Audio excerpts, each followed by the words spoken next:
Good evening, and welcome to our live webcast of Open Book, Open Mind Online with Lawrence Wright talking about his new book, The Plague Year, America in Time of COVID. I'm Ariel Zeitlin, one of the librarians at the Montclair Public Library, and first I'd just like to draw your attention to the Q&A button. If you're using a computer or a smartphone, it's at the bottom of your screen. If you're using a tablet, it's at the top of your screen. That's how you can send us your questions for the Q&A after the author conversation. And it's also how you can get live tech help from my librarian co-host, Alex Russo, anytime during the webcast. Now, I'd like to introduce Joe Matheson, a member of the board of our Library Foundation. Welcome, Joe. Thank you, Ariel. I just want to tell you we're also happy that you're here for another virtual, but yet cozy, we get to be at home webcast of Open Book, Open Mind. And I'd like to welcome everyone on behalf of the Montclair Library Foundation. If you're unfamiliar with the foundation, as I was before I joined, we're your neighbors, we're your friends, we're the people around your block. And our mission is to generate financial support for all the programs that the library offers, and this being one of the most special. But we do a ton of programs. If you're not familiar with them, we do staff development, building restoration, other needs that are covered by city funding. Your donations support everything from laptop lending, which we've done a lot of in the last year, and Wi-Fi hotspots for residents without internet access, as well as the delivery of materials to seniors stuck at home, to children's reading programs, and most recently, the significant growth in e-content during the pandemic. So if you can, we ask if you can please make a donation through our website. It's montclairplf.org. After, if you enjoy this event, and something tells me you will, gifts of all sizes, $5 can make a huge impact on some of the things we do, and the library does need your support more now than ever before. And so we thank you in advance, and we thank you for being here tonight. So thank you, Ariel. Thank you so much, Joe. Thank you for everything that you do. And thank you for being here tonight. And if anyone in the audience wants to contribute to the library in other ways, you can search Friends of the Montclair Public Library on our website or on our Facebook page. Now, I am delighted to introduce our guest of honor tonight, Lawrence Wright. Larry is a best-selling author, screenwriter, playwright, and a staff writer for the New Yorker magazine. He's both a journalist and a novelist. His many books include the bestseller, Going Clear, Scientology, Hollywood, and the Prison of Belief, which was adapted into an HBO documentary film, and The Looming Tower, Al-Qaeda and the Road to 9/11, which won the Pulitzer Prize and was also adapted as a Hulu series starring Jeff Daniels and Alec Baldwin. Larry's work has been translated into 25 languages. He lives in Austin, Texas. Welcome, Larry. Thank you so much, Ariel. It's a pleasure to be with you. Now I'm also happy to introduce Larry's conversation partner, Elisabeth Rosenthal. Elisabeth, or Libby as we sometimes call her, is the author of the bestseller An American Sickness, How Healthcare Became Big Business and How You Can Take It Back. And she came to Open Book, Open Mind to talk about that book. She worked as a correspondent for the New York Times for 22 years. She's currently the editor-in-chief of Kaiser Health News. She's a graduate of Harvard Medical School and briefly worked in an emergency room in New York City before turning to journalism. Welcome, Libby. Thanks for having me. So it's thrilling to be here and to talk about a wonderful book tonight. Okay, so this is the moment we've all been waiting for. And for all of you at home, please remember that you can start submitting your questions while the conversation is going on. Thank you, and I'll be back after the Q&A period. Great.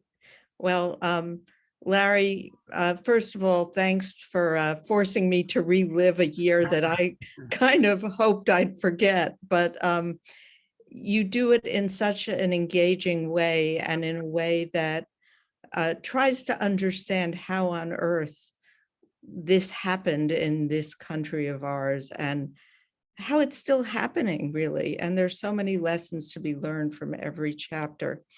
I think one of the things as kind of a healthcare COVID wonk, and many people who followed the news, some of the characters in the book will be familiar, the former president for one, but one who plays a central role in the book, many people may not have heard of, and that's Matt Pottinger.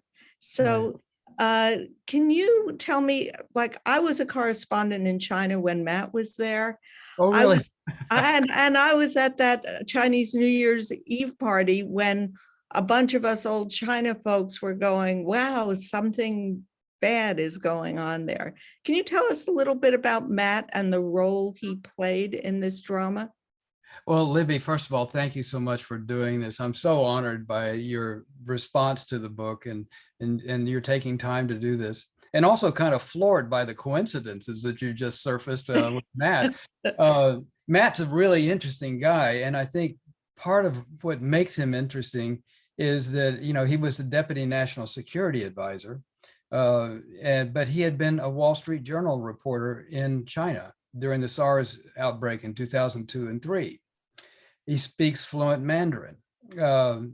He was a Marine. He left journalism to join the Marines. This is a career path that few have chosen. And so he has all of those things in his character.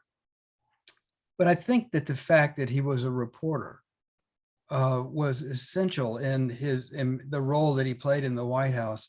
The American intelligence community took little notice of this pandemic. And also I'd have to say the public health community was not on its game. And Matt, who was listening to the Chinese responses about this current outbreak, a lot of things rang in his mind from 2003, from SARS.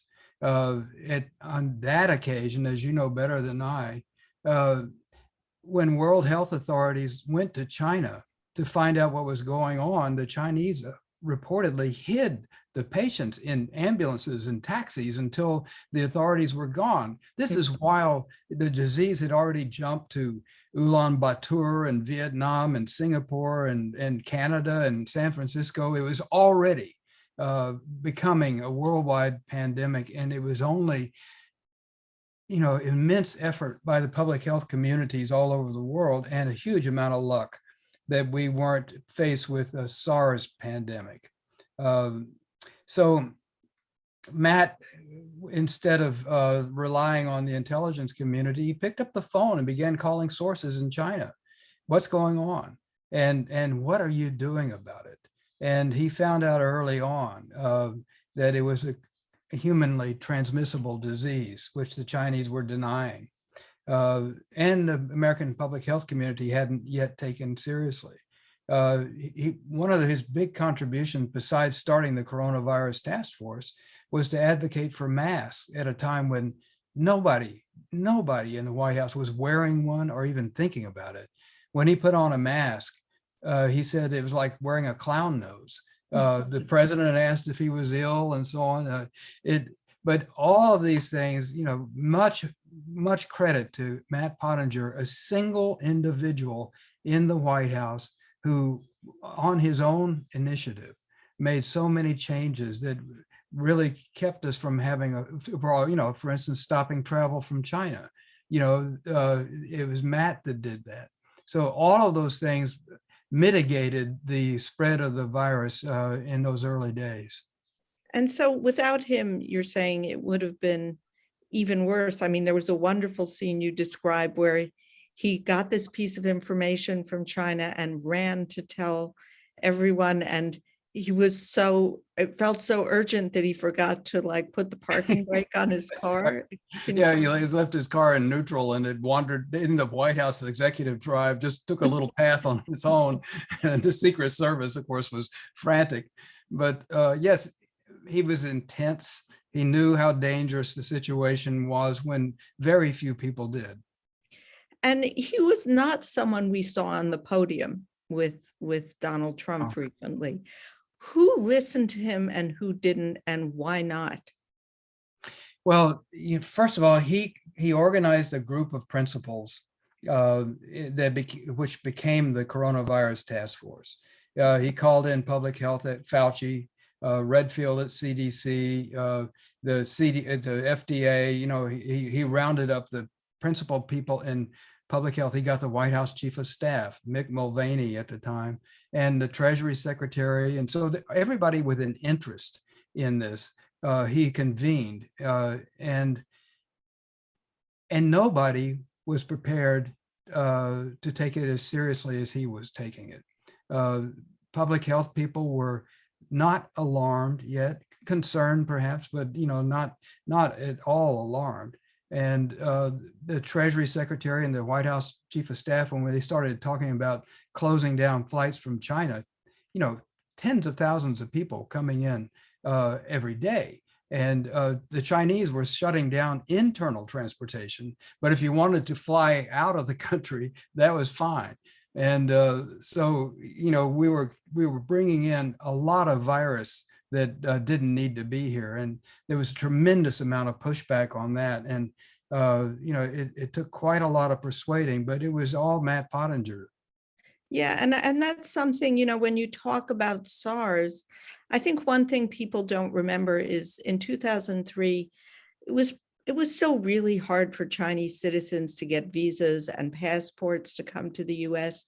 There were very few flights, no direct flights. Now, I remember taking the train from DC to New York City on January 28th, just before that travel ban. And at Newark Airport, plane loads of Chinese students going to universities around the New York area got on the Amtrak, and I thought, it's here, it's here. And and Trump took a lot of heat for that travel ban. And you come out saying it was one of the smart things he did. Can you talk a little more about that? Yeah, first of all, the public health orthodoxy at the time, and has been for decades, is that travel bans don't work. By the time you impose them, the virus has already made the leap. And you want free flow of doctors and freight and so on, medical supplies. Don't close your borders. Well, that was in another era, the one you're speaking of, where travel was at a smaller clip. We're talking about an incredibly contagious disease that, because of modern air travel, can become a pandemic universally, almost instantly. Yeah. And that's pretty much what we saw. And do you think, you talk about public health orthodoxy, about travel bans? How about as this applies to masks? I mean, early on, we did see Dr. Fauci and some of the medical experts be kind of circumspect, like they wanted the studies showing that this, and were we too, I mean, I'm all in favor of science, but is the normal course of science and getting a study to prove something, did that just fall? I mean, did it fail us in this fast-moving pandemic, and in what sense? Well, yeah, when you're mentioning that, Libby, I totally agree with you, but there's a different spin on it. I think part of what led the scientists astray is they were looking for a precedent, and they landed, first of all, on flu. This is like the flu, and therefore, or in colds, but it's flu. Surfaces, germs on surfaces can be a problem. If sneezing, you're going to have aerosol particles that would travel as far as 6 feet. So, that's a problem, but it's contained, so let's just treat it as flu. And it turns out that it's very different from flu. And for one thing, it becomes aerosol, which means that it can float through air conditioning vents. It can linger in the air. That's why masks are so critical, because you're going to run if you're in a closed room. This virus can just sit there and like a fog and infect people. And that was something that, because it was in the minds of public health people, and unfortunately WHO played a mistaken role in this by underscoring the fact that this is not an aerosol, and downplaying the need for masks. And so there was one scientist I talked to in Boston at Massachusetts General. They did a study of an outbreak in Cambridge where a single person came to a convention over the weekend. And The Biogen convention, right? yes. Yeah. And within days, they'd spread out, they go home, even to Europe and places where they'd come from. And thousands of people were infected by it. The original 100 people got it out of a population of not very more than that, from a single exposure. It spread through the entire convention, and then it went to different parts of the globe. Masks would have prevented that. And early on in the outbreak, there was a conspicuously low rate of transmission in Hong Kong, the densest city in the world, because people wore masks. So, there was a considerable amount of anecdotal evidence. And then with the scientist in that Biogen study said that they were afraid. They were literally afraid to publish the idea that this was an aerosol, because it would go so much against conventional wisdom, which had been reinforced by WHO's prescriptions. And why do you think, same reason that, the part of the narrative on the right has been, oh, Tony Fauci, he flip-flopped on masks. I always feel like he didn't so much as flip-flop as he was a little slow to come around, and the evidence evolved, and that's what science is. Yeah, that's right. I think that when the largely, conservative vox pop attacks Fauci, they're attacking him for being a scientist and not a prophet. Had he been a prophet, he might have gotten it right. But, it did take time for these things for the studies to evolve and so on. But, the mistake made by so many was the unfortunate analogy to influenza, and also to SARS-1, which was also very much of a different disease. This disease is really unusual. And, what we didn't know in particular at the beginning was that it spread by asymptomatic transmission. People could get sick and get the disease and manifest no illness at all, but be very contagious. And, that was something that, for one thing, the Chinese did not inform us about that. But it wasn't until March of 2020 that it was clear that this was an asymptomatic spreading disease. And that's an unusual thing among diseases. Polio is one of those things. Yeah, and I was going to say polio does that too, right? So it wasn't unprecedented. Now, you write novels about this kind of thing, or you've written a novel about this kind of thing, as well as a real nonfiction book. What surprised you most about this virus and versus the one you invented? What was, this was it was very unusual in a lot of ways, but also viruses, they're sneaky little boogers, right? They are, but I guess the thing that there are many, I call this virus the trickster, because it has so many different manifestations. And it makes people sick in different ways and unexpected ways. People have heart problems, they have kidney problems, they have blood problems, they have brain problems, they have long haul COVID, they may have not any illness at all. And some people, they seem fine and then they die. There aren't very many diseases with as many different manifestations. And then, for a long time, this disease didn't change. That was, scientists were expecting it to mutate. And it did in Italy, or the Italian variant came over early on, February, March. The Italians were, and other Europeans were, a new variant had taken root, and it was probably more contagious than the Wuhan original. So, but then 10 months pass, and essentially it's dead stable, and so people began to relax a little bit. We know what we're fighting against, and it's this variant. All of a sudden, that changed. And well, I want to ask you about that a little later, because you call it the plague year, and now we're into part 2 plague year. First, let's talk about the politics and missed opportunities that happened in plague year 1, I'll call it now.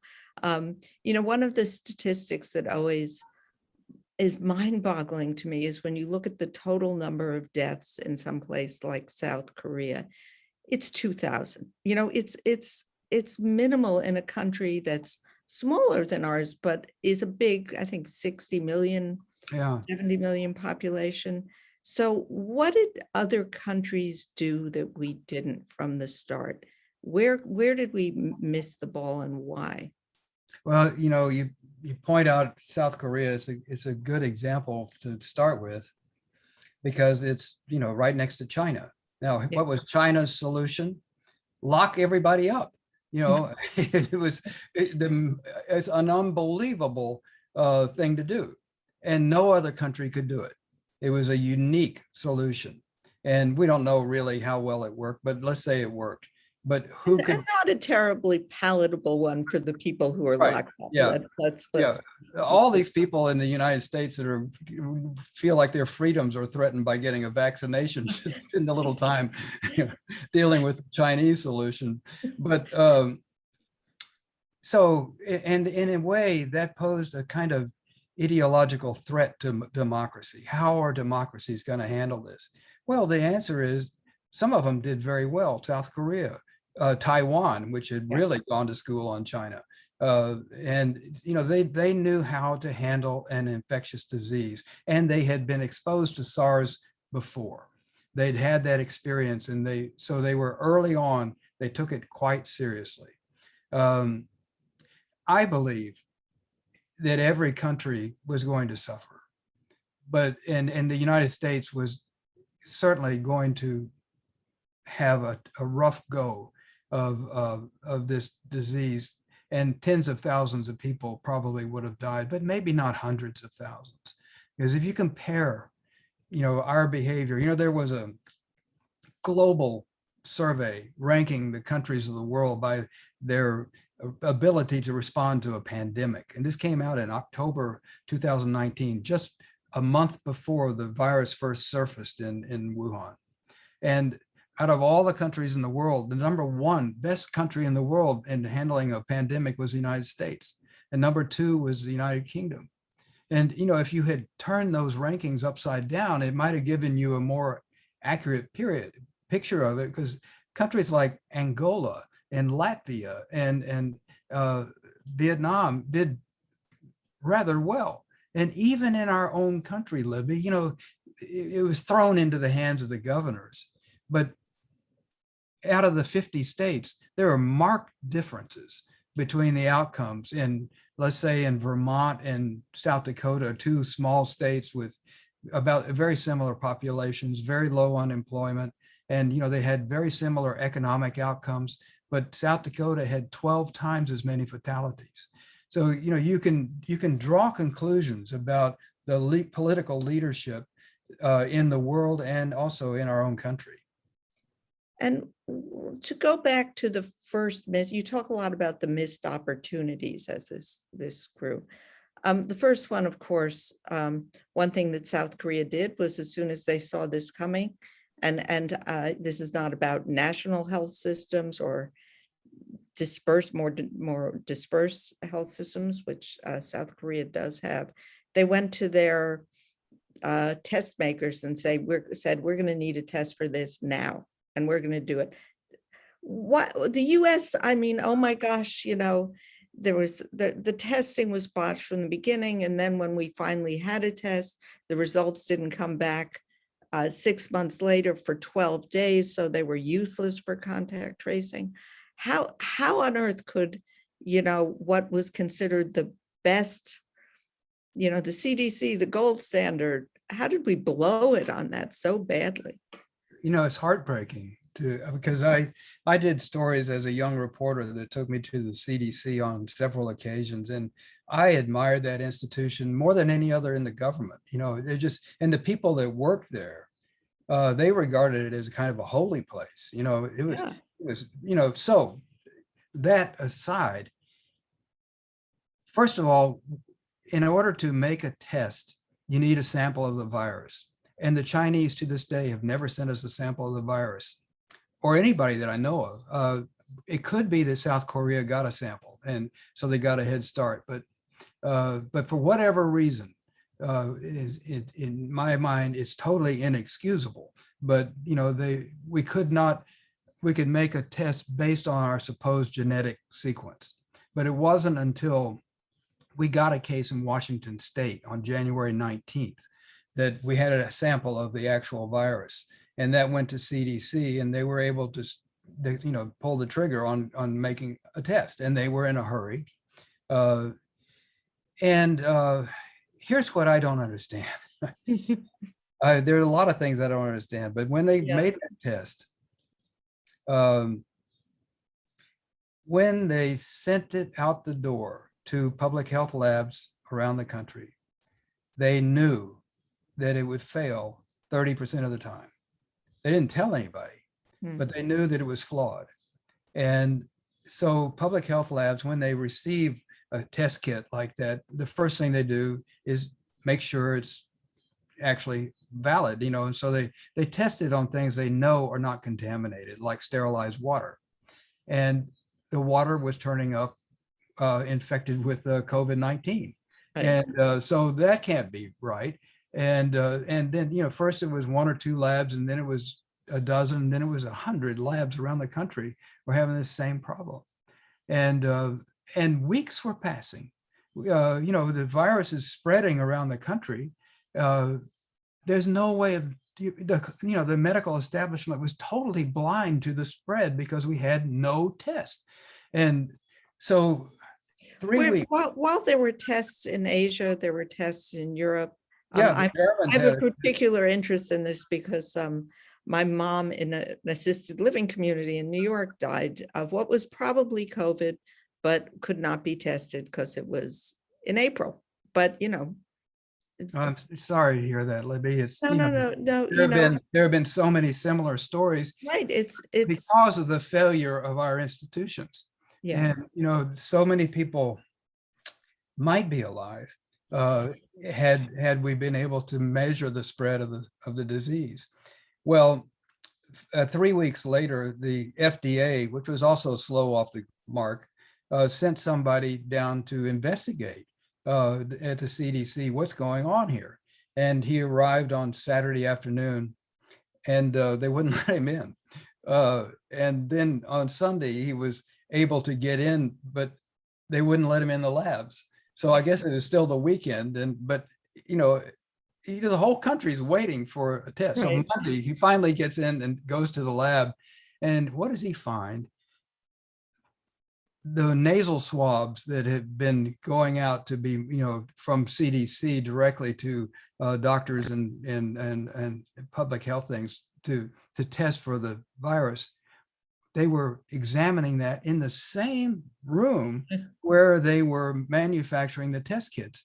Right, I mean, one lab bench is here and one lab bench is here, and this, you know, the RNA is so friable. It just floats in the air, and you know, Yeah. you could be picked up on your lab coat and follow you around all day and deposited somewhere else. That's all it was.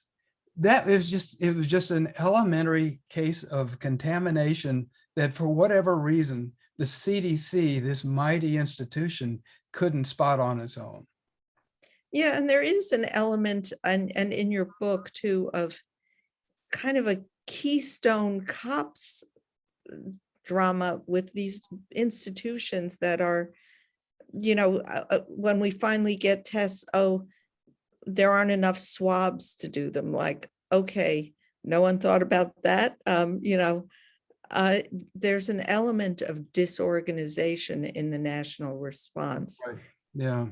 And I guess what I'm wondering is how much of that, because clearly, you know, people and maybe just Matt Pottinger in your book keeps running into meetings like Cassandra going, you know, it can be transmitted by asymptomatic people, masks work, you know, and how much do you blame the kind of, you talk a lot about people kind of not listening to that for various reasons. Can you talk about how important was the political contribution to our kind of lackluster response or non-contribution?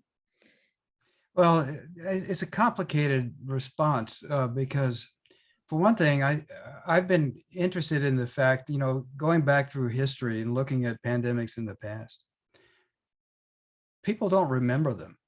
Yeah. You know, like 1918, you know, we now, you know, oh, 1918, there was a terrible pandemic. But honestly, what people remember from that era is World War I. And actually the flu killed even more soldiers in World War I than the war did. It, you know, killed, you know, we're nearing the number. 675,000 Americans were killed in 1918, 19. It was a much smaller country then, but it lowered the lifespan of the average American by 7 years. Wow. So, you know, devastating. But roaring 20s come along, and, you know, it's all part of the past. I think that when nature is involved, when nature is a threat, and it's not terrorism, for instance, or it's not the Chinese, it's not the Soviets, or whatever. When it's nature and not human, then people don't pay very much attention to it. I think that there's a longing to blame others. And we see that with the Chinese right now. Not that they don't merit the opprobrium that's being dished in their direction, but there we have a case where we can talk about what someone else did to us. But like with global warming, when nature is involved, I think people, I'm not sure of this, but I've been puzzling over this because, you know, even the Black Plague in Italy, which killed a third of Europe, there are some great works of literature, but it essentially went unmarked for centuries. And so you'd have to, you may be able to supply a better answer than I to that. No, I guess I'm asking, trying to ask in a more delicate way than I perhaps should. The Trump administration had certain people, you know, in surrounding the president who had science backgrounds, who perhaps should have or could have appreciated what was going on. You call out on a couple of occasions Alex Azar, who was, you know, who you say knew the truth, but wouldn't say it to the president or couldn't say it to the president. How much would this have been different with a different president? I know that's a hard hypothetical to answer. It's not hard at all. I mean, the question is, are you going to govern or not? And, the Trump administration did one great thing, in my opinion, which was Operation Warp Speed, Yep. which, enabled the pharmaceutical companies to go ahead without fear of losses to, experimentally create vaccines. We wouldn't even have vaccines now, perhaps, if that weren't true. So I want to give them credit. But Trump was not only not interested in, managing this crisis, he actually subverted it. And, the mask thing is a great example. Matt Pottinger got, the coronavirus task force to persuade him to issue a statement. So he's at a briefing, and so he stood up, and he had showed a mask. And he says, I've been told that this is a good thing, and it may be, and maybe you should wear it. I'm not going to, but if, maybe it's voluntary, and at that point he became a saboteur, and he made it a political issue. He even went to a mask making factory without a mask, which is, just hard to compute. But the other thing, I remember talking to some of the governors when in March, just as this first wave was cresting and everybody is terrified, Trump had a call with the 50 governors, and he said, we're behind you, and we're with you, but as for the PPE and ventilators, you try getting it yourselves. It's much more efficient. And the governors suddenly realized that there wasn't going to be any help from the feds. The FEMA wasn't going to rush in. The National Storehouse of Supplies wasn't going to be, the doors weren't going to be thrown open and everybody get all the PPE and ventilators and masks and syringes that they need. That wasn't going to happen. And they had to get, they had governors bidding, like Cuomo said. It was like being on eBay. You'd order 3 million masks, and then suddenly California would outbid you. And, it was, It was ugly. It was ugly seeing governors bidding against each other to get ventilators. I mean, well, and like Charlie Baker in Massachusetts, a Republican, he ordered 3 million masks from China, and when it came into the Port Authority of New York, they seized it and took it for FEMA. yeah. And then the next time he used the New England Patriots team plane, and when it came back with masks, they hid it from the federal government. And governors all over the country were doing the same thing. They were hiding their supplies from the feds. Yeah, there's some harrowing stories in the book about that. And what does it say about us as our healthcare system and our national healthcare system? I mean, sometimes I guess people were a little taken aback, like how could the greatest, the richest country in the world not be prepared? How come hospitals didn't have a supply of vents? How come there wasn't a national stockpile? My answer is look at the hospitals around today. This is where I'm coming from. What's their incentive to stockpile ventilators for a pandemic they hope will never occur? None, right? Yeah. And I think they hoped that the government would supply them, but it was really not just, COVID was not just every person for him or herself, or every state, every hospital, every state. And I don't know, how could we have avoided that? And as we look now to the Biden administration and how it's handling some of its decisions, there is still a lot of, the states are gonna decide. They're starting to push back against that, but there's a lot of, we at the center don't want to be responsible. And how can you have a national response without a central response? Well, I'm going to take that question in a little bit different direction, because when you started Whatever you want. it prompted, you asked about our national state of national health care.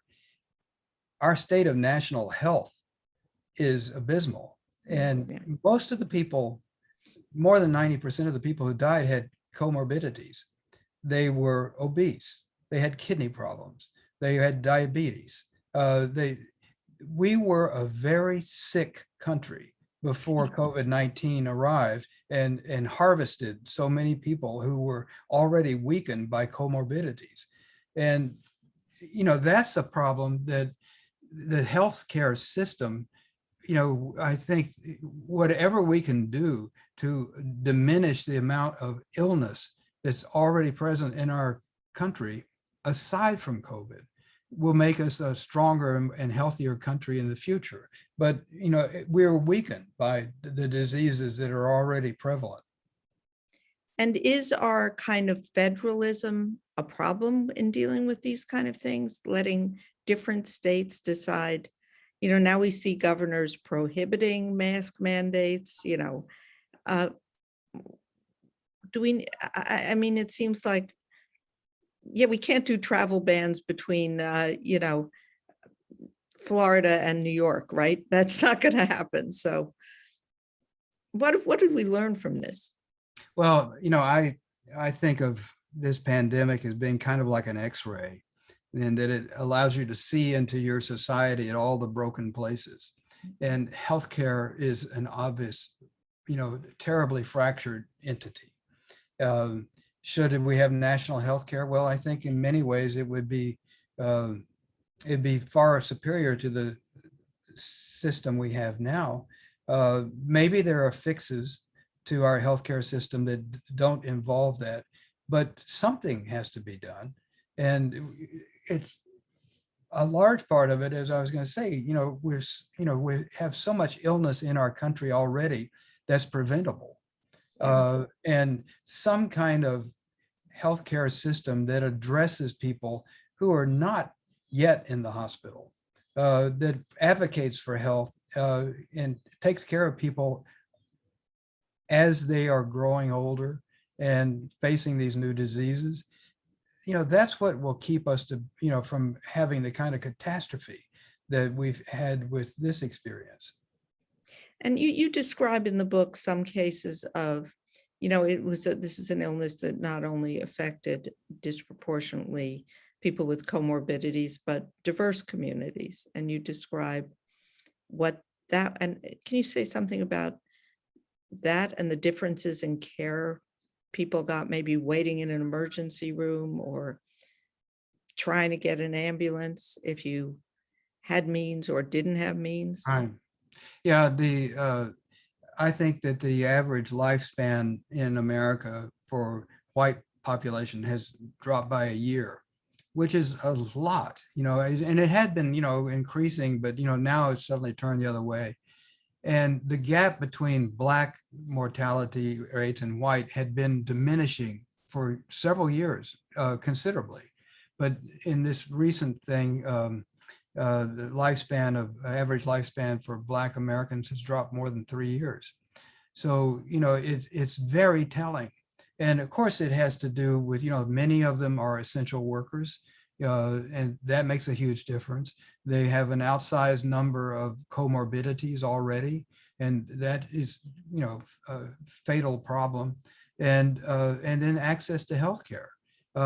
These three things account for I think, the disgraceful disparity between ethnic outcomes. And particularly, as you say, COVID and the pandemic kind of magnified everything and revealed. It's a revealing disease. One of its effects is that it turns the X-ray on ourselves, and we see who we really are. And, you mentioned one of the things you really give the Trump administration for, which I think is truly impressive, is Operation Warp Speed, getting these vaccines. You describe in the book the day you got yours. I remember the day I got mine. Yeah. This is something the Trump administration did that was amazing. They got them on the market, they got them approved by their FDA. And yet now much of the vaccine resistance is among supporters of the former president. Right. What do you make of that? Well, he made a speech the other day about taking the vaccines, and he was booed. Yes, Yeah, just on that subject, though, about vaccines, when I wrote that novel, the end of October, I was researching, talking to scientists and so on, and I found myself in the office of Barney Graham, who at the National Institute of Allergies and Infectious he's Diseases. a great character in your book. Well, it's Dr. Fauci's shop, and so Right. Barney, 6'5" Kansas farm boy, wasn't as busy back then, and so he helped me invent a virus, and then he also helped me cure it, because I couldn't do either. But I wanted someone like him to give me the inside story on how create a virus that would pass muster with him. He is the guy, along with Jason McClellan, who joined his lab, a structural biologist. They invented the vaccine that is in Moderna and Pfizer. They ought to get the Nobel Prize. But it was pure science that led, they invented the vaccine in 2 days. They got the sequence on January 20th, the day after the virus arrived in the United States. 2 days later, they had a vaccine that they sent to Moderna. 6 weeks later, Moderna is putting shots in people's arms in the first human trial. This, usually with a vaccine, it takes years. Right. And we're talking about 6 weeks. And so it was an amazing accomplishment, but it wouldn't have happened if Barney and Jason hadn't already created viruses for SARS-1 and for the Middle East, MERS, respiratory syndrome, which are also coronaviruses. So they had a head start on this, and they did it out of pure science. And that's why that's so important.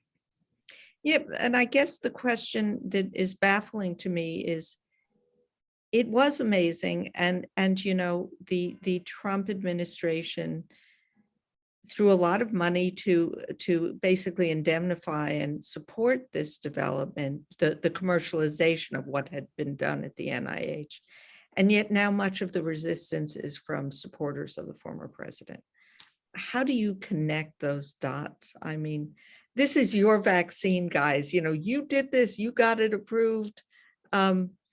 If I were Trump's political counselor, of course I'm dying for that job, but I would tell him to get out there and take credit. You earned it. This is one of the greatest medical accomplishments in our lifetimes. And I am sure that Jason McClellan and Barney Graham would have invented the vaccine under any circumstances. But we had a couple of hundred pharmaceutical companies coming into the game ready to make vaccines because they knew they weren't going to lose any money. And I think the advance in immunology and also some of our therapeutics is going to be a lasting legacy of this disease. And, that's the best thing that we can say about it. Yeah, and as with HIV/AIDS, we have many drugs today that are used for other things that came out of research on that very mysterious virus. So anyway, let's talk about the sequel. The Plague Year 2. Did you expect it would still be going on at this point? Well, when I was writing my novel, I based the novel on the 1918 flu. I actually created a calendar and imposed it on 2020 just for my own reference. But that virus actually lasted 2 years. We call it the 1918 flu, but it came back in the spring of 1919, and then a little residual bump after that. So it wasn't done. It hadn't finished its work. But there wasn't a vaccine for that. No, there wasn't. And,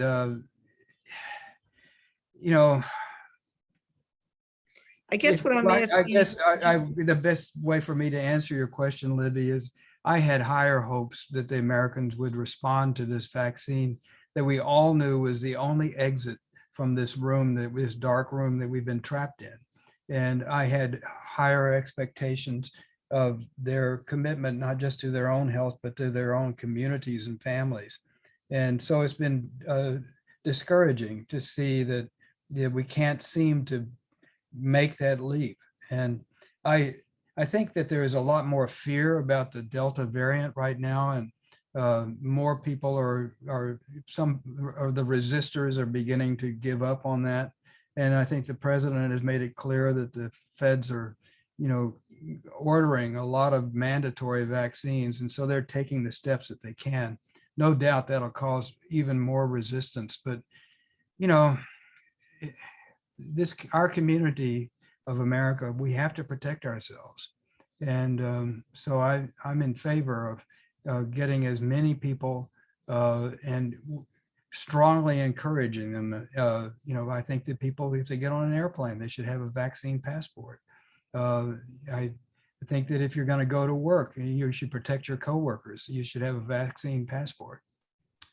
Can I ask the somewhat controversial question of the moment, which is, and you're in Texas, which I know doesn't normally like these things, but what about a mandate? We mandate a lot of vaccines.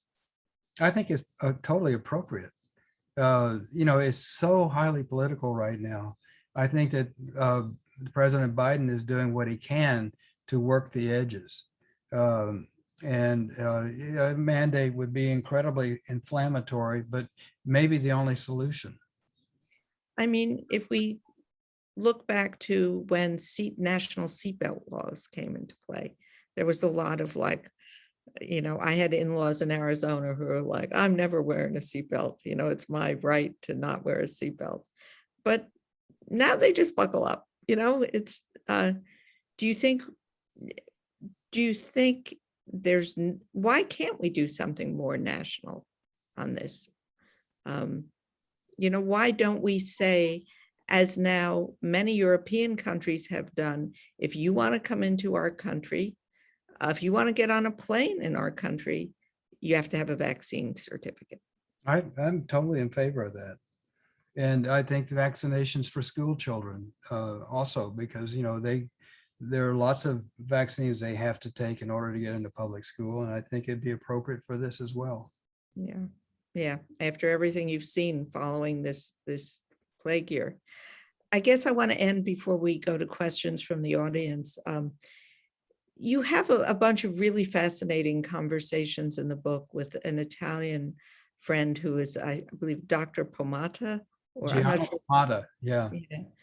And you fluctuated many times in those conversations. You talk about the good things and the lessons that can come out of these tragic times.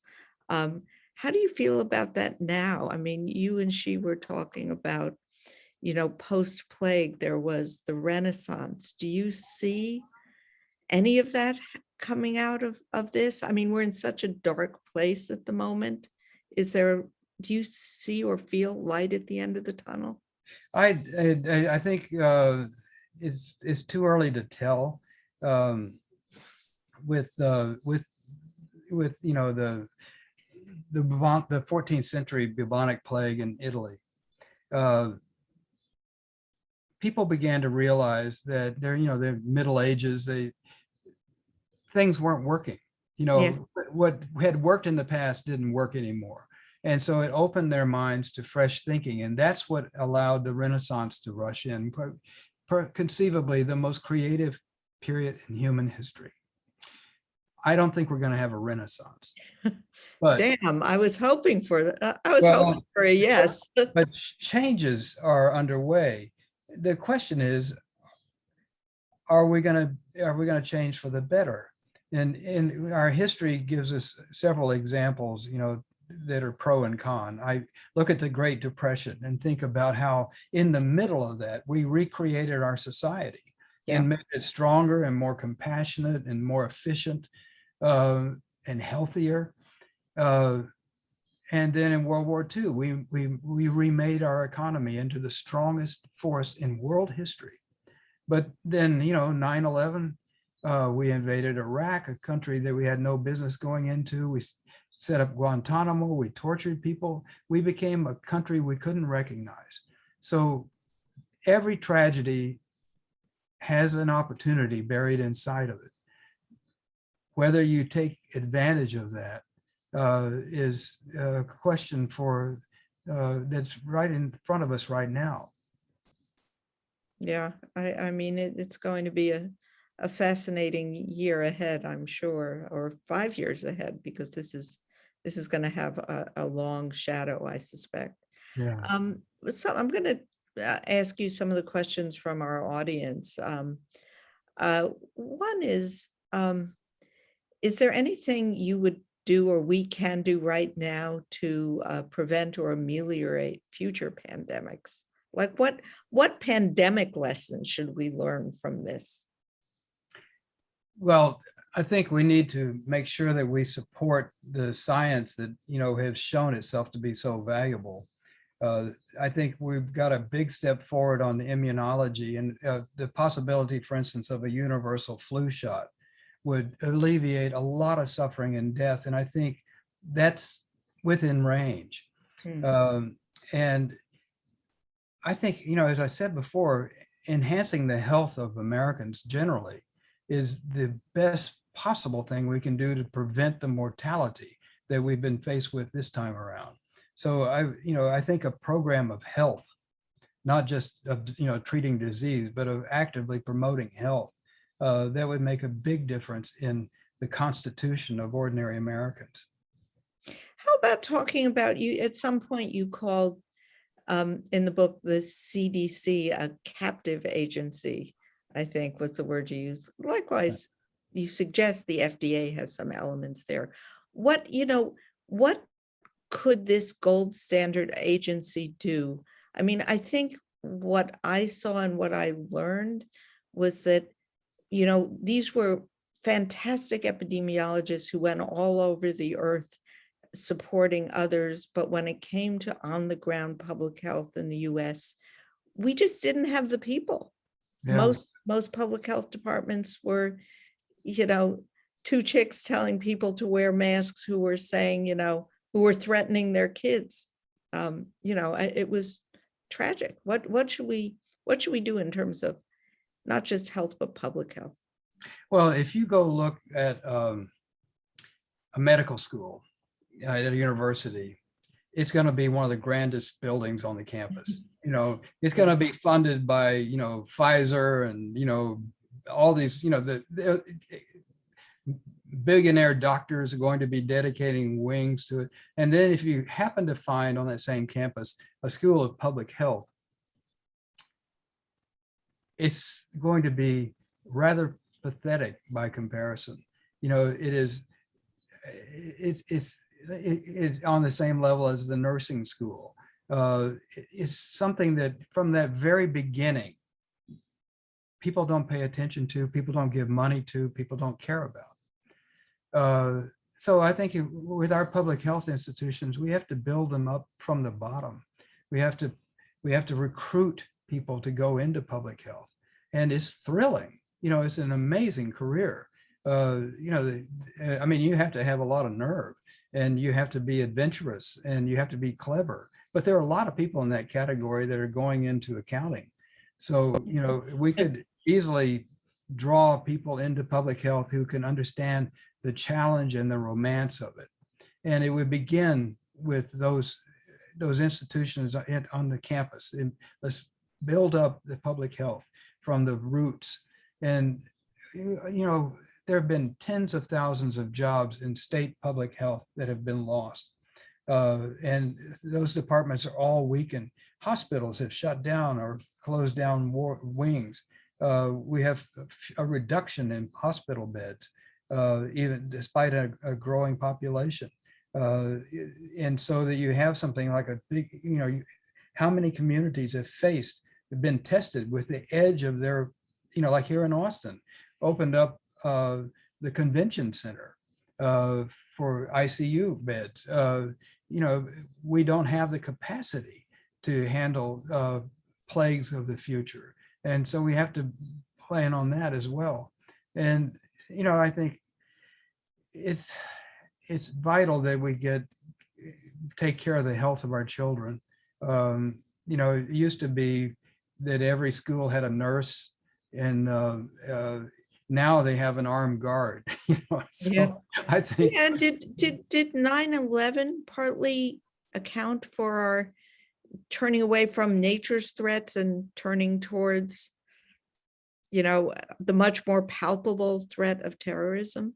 oh I- yeah, definitely. And you think about Al Qaeda and the damage it did to New York, for instance, but which was horrible. The destruction of those trade center towers was, appalling, and the loss of life was terrible.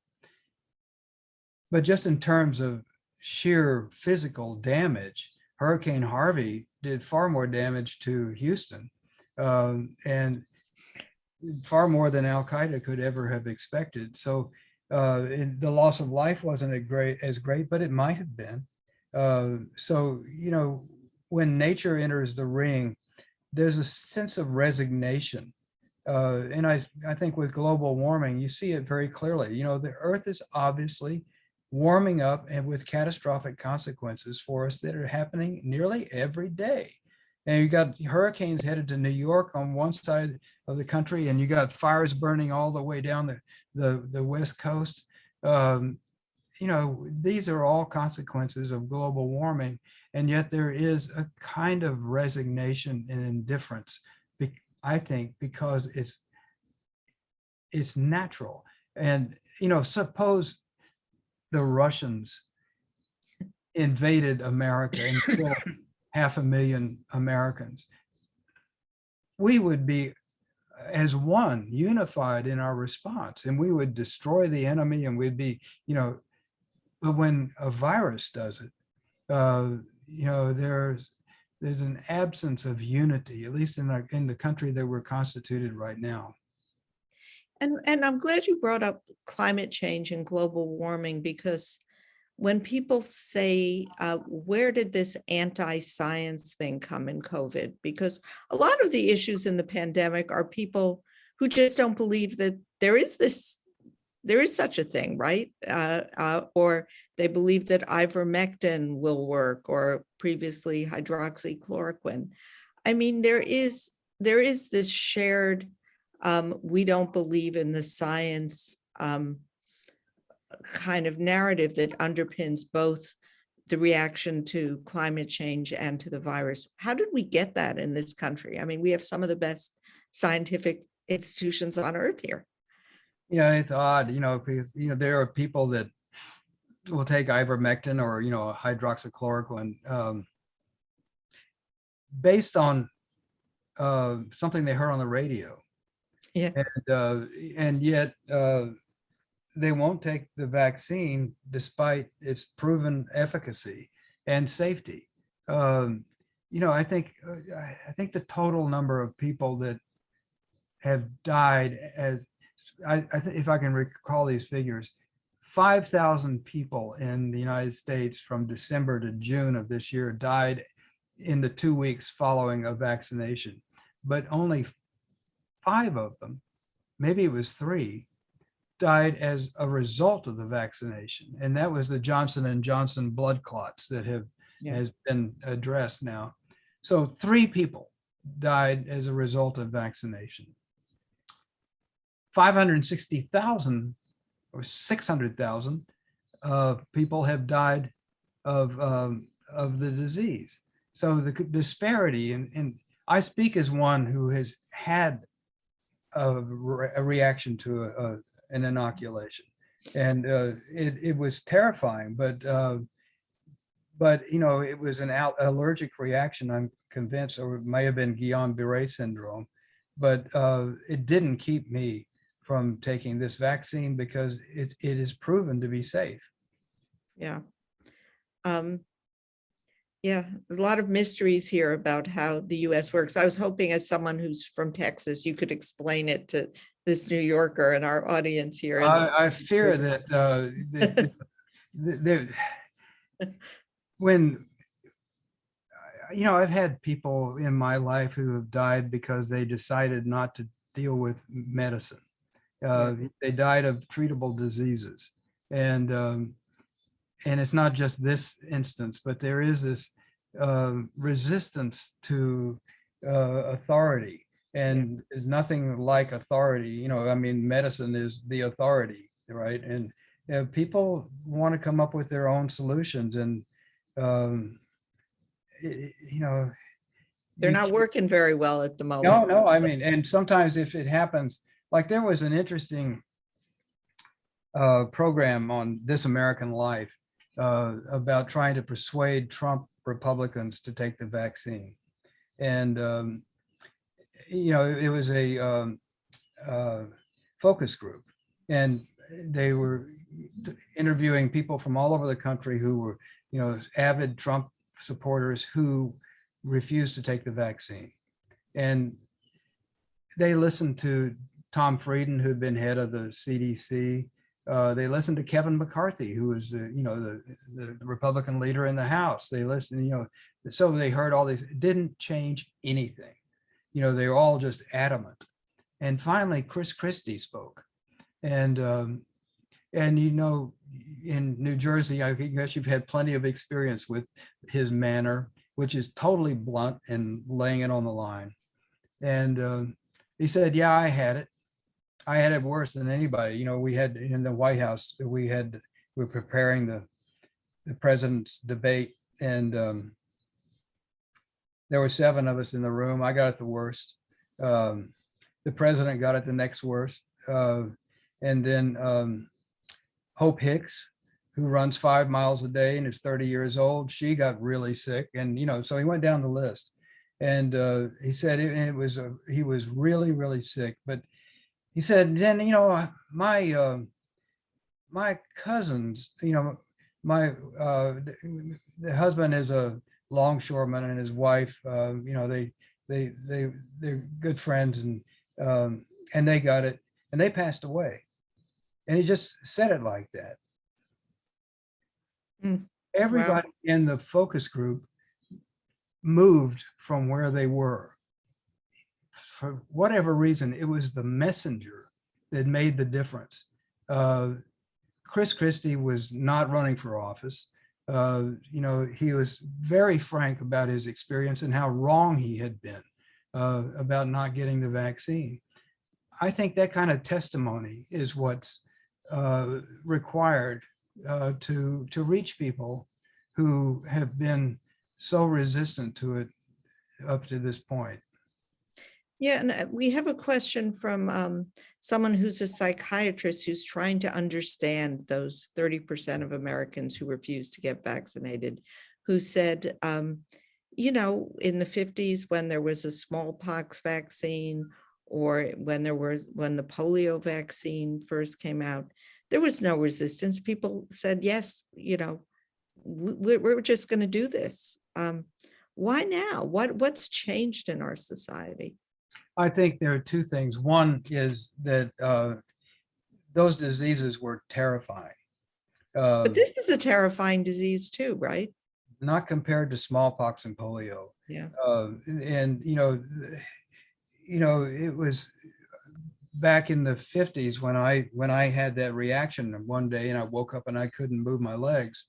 I can't tell you how frightening it was. We saw kids with, braces and wheelchairs and crutches, and you didn't see people in iron lungs, but we knew about them. And there was a general sense, and, of course, there was Roosevelt, who had been an example of it. I remember, getting dimes for the March of Dimes. We had little folders that we put the dimes in, and you collect the money. So there was a sense of the community that we don't have now. And, that sense that we're all threatened, but especially we're going to take care of our children. I think that was, one of the things that made a big difference. Smallpox just scared the crap out of everybody. And if you didn't die, you'd be permanently maimed or blinded. And, so I think Delta is doing a little of that right now, that work of saying, wait a minute, this is getting even more serious. Yeah, how much do you think for the first year, it was mostly old people who were dying, Right. right? And, polio, it was kids. How much of a difference, did that make a difference? Yeah, You couldn't have a poster child of a 90-year-old in a nursing home. No, they're going to go soon, right? That's the attitude. But children, people will do anything. So, yeah, and the 1918 flu, it affected young people, and this was a different one. I think the way people discounted the lives of elderly people was kind of brutal. Yeah. Interesting question here, but does your previous research into Scientology tell us anything about the anti-vaxxing cultishness that's out there now? Does that lend any particular insight into the vehemence of the anti-vax crowd? Well, yeah, I think only in the sense of beliefs. When people talk about their resistance, they talk about what they believe the world to be. And they believe the government is evil. They believe that Bill Gates is trying to put chips in your body. These are not facts. They are beliefs. And what the reason it relates to Scientology or other cults is that they are nothing but communities of belief. And there's something about, when I was writing about religions a lot, and Scientology included, and I would also ask about, their beliefs, and, they would say, well, we believe, this or that. And I was paying a lot of attention to the word, what they were believing, what they believed. But then finally, I began to focus on the we. We believe this. And I realized that what they were stating is a doctrine that allowed the community to exist. And sometimes the crazier the belief, the closer knit the community was. Persecution actually reinforced the sense of community.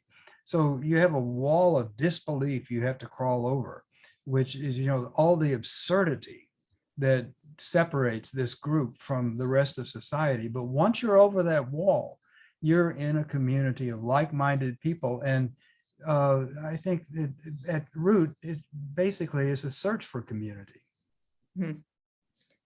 Maybe the psychiatrist can sort that one out. I think it's a he's, I assume from the name, so, but is mystified.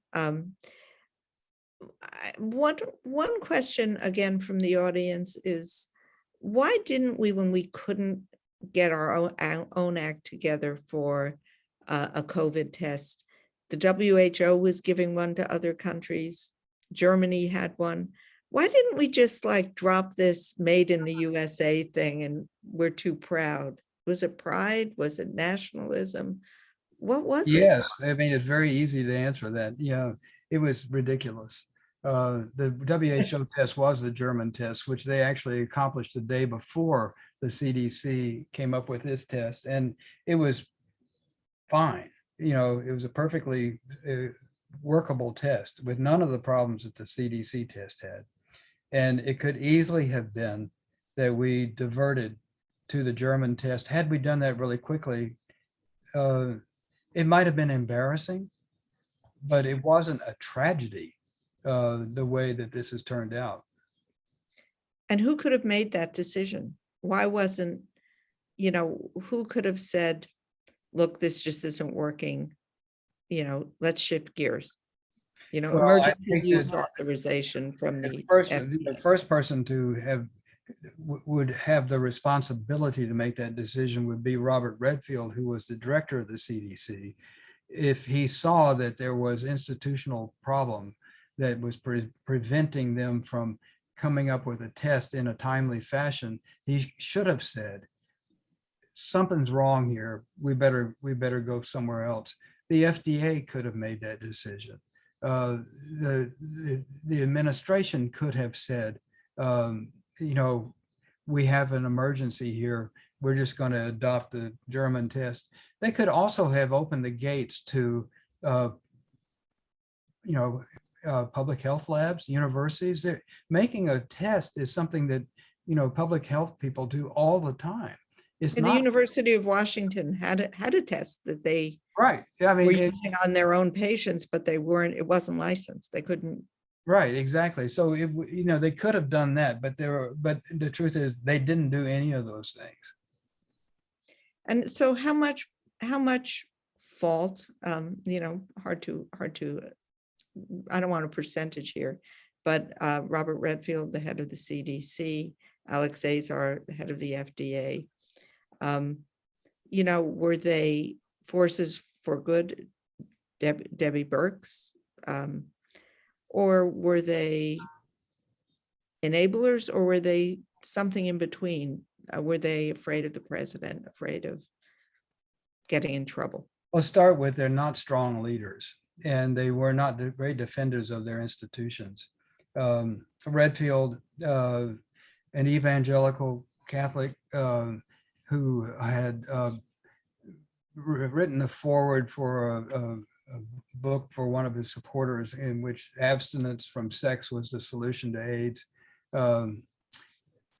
And when his agency came under attack, he should have fought for it. There was a point where the guy that was the flack for Health and Human Services came up with the idea of doing a commercial to support Trump in his efforts to fight the disease using right-wing celebrities. And he took some more than $200 million out of the CDC budget for this. So is that an occasion for the CDC director to say, no, stop, we can't have that? Well, that didn't happen. It reminded me the behavior of some of those people, like the Surgeon General, who said, tweeted, stop buying masks, people, they don't work. That was regrettable. And he had a reason. He thought that, people were buying masks and keeping them out of the hands of frontline people, but he went on to say they weren't effective.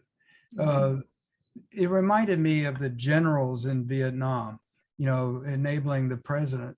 Now, you mentioned Debbie Birx.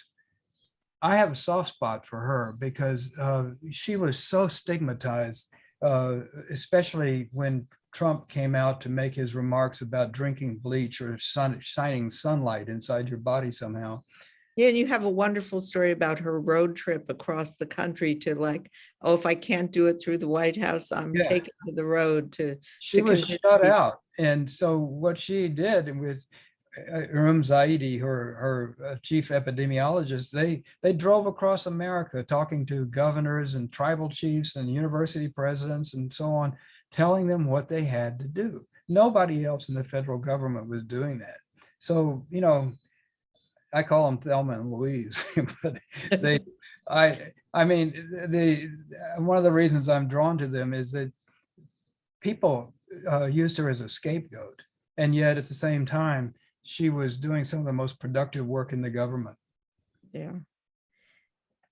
And a couple of people have asked again, we're up here in the Northeast. Well, I'm actually in DC now, but you're in a state with a governor who's blocked a number of pandemic and protections, or tried to. We've had the abortion law recently, and you say people care about kids, but they're not protecting their own children right now.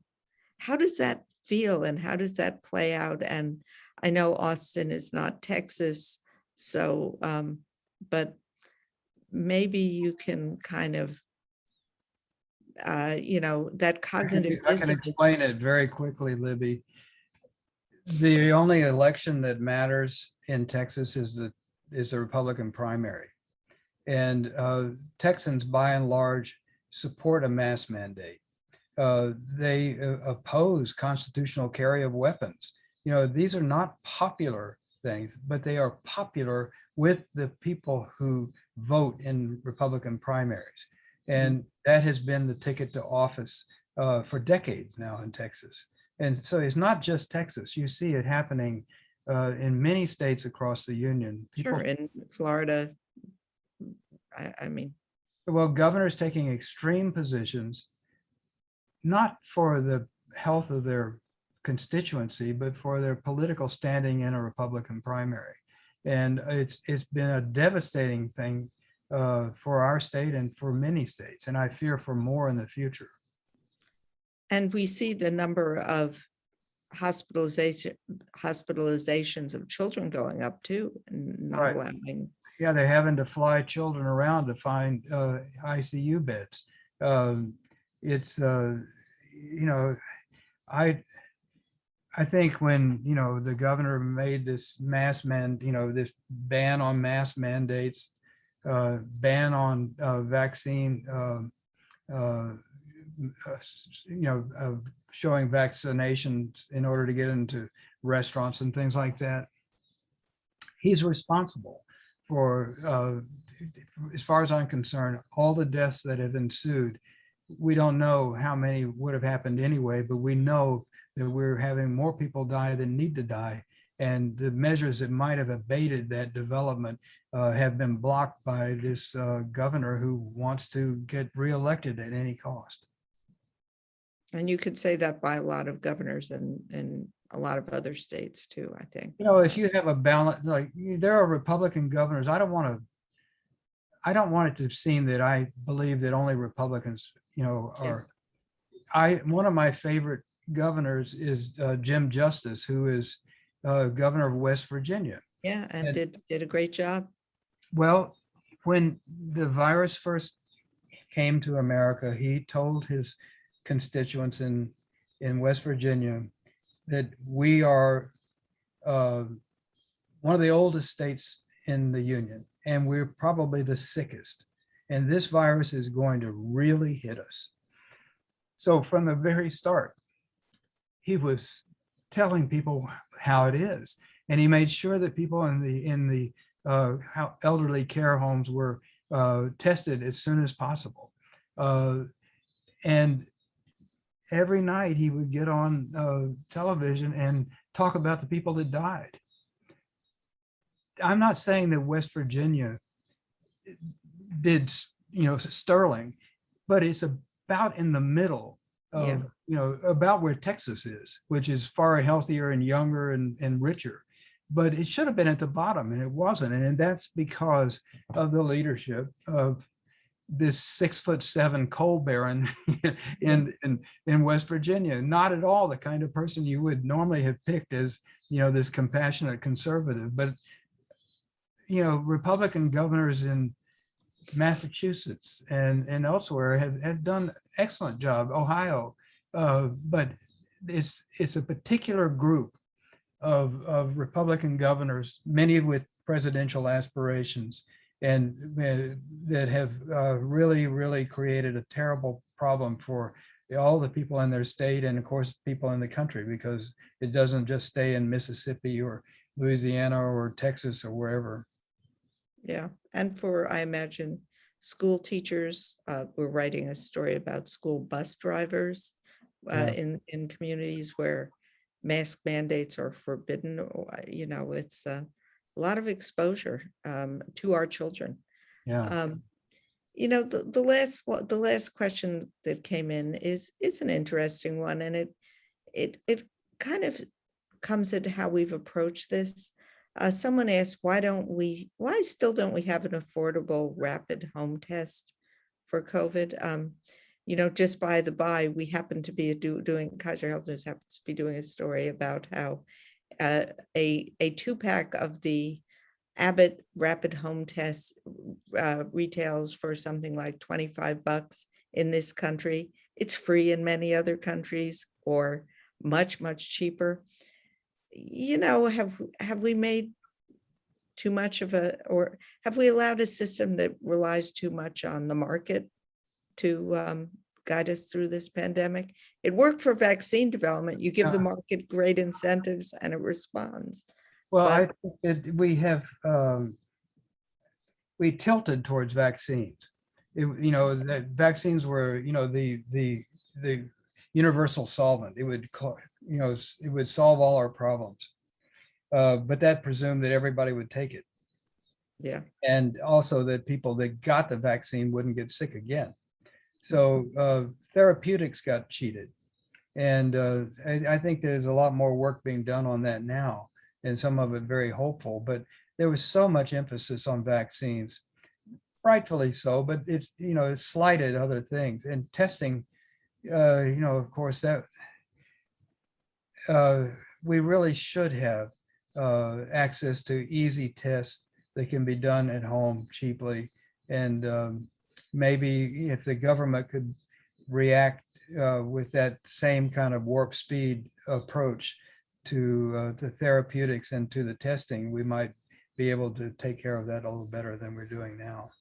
yeah, because I think a lot of people would be reassured, at least, particularly with sure. the asymptomatic Yeah. spread, to be able to test themselves at home. And I did notice that in New York last week when I was there are vans on a lot of blocks that just, you walk in, you get a COVID test.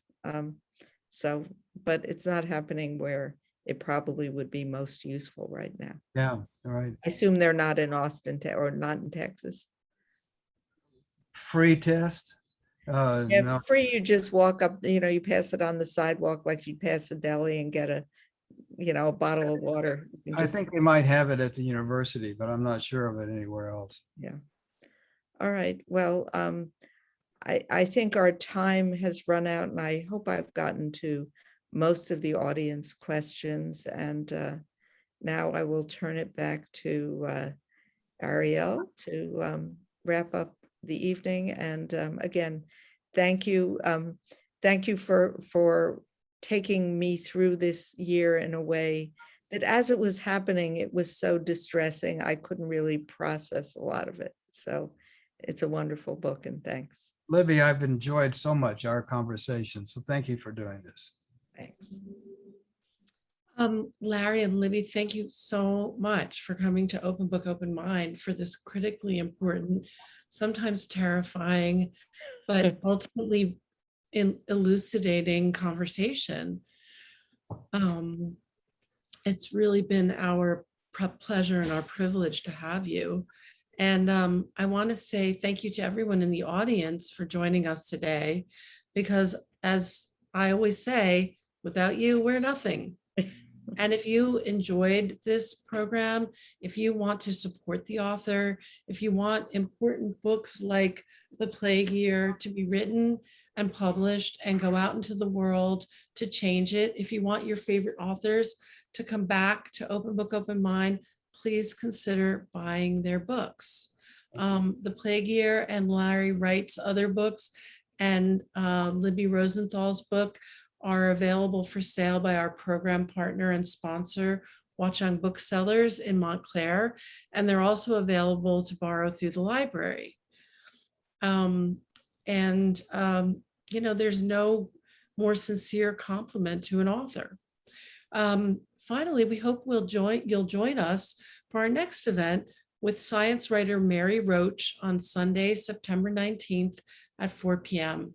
She'll be talking about her new book, When Nature Breaks the Law, with Lulu Miller of NPR. Be well, and we hope to see you next time.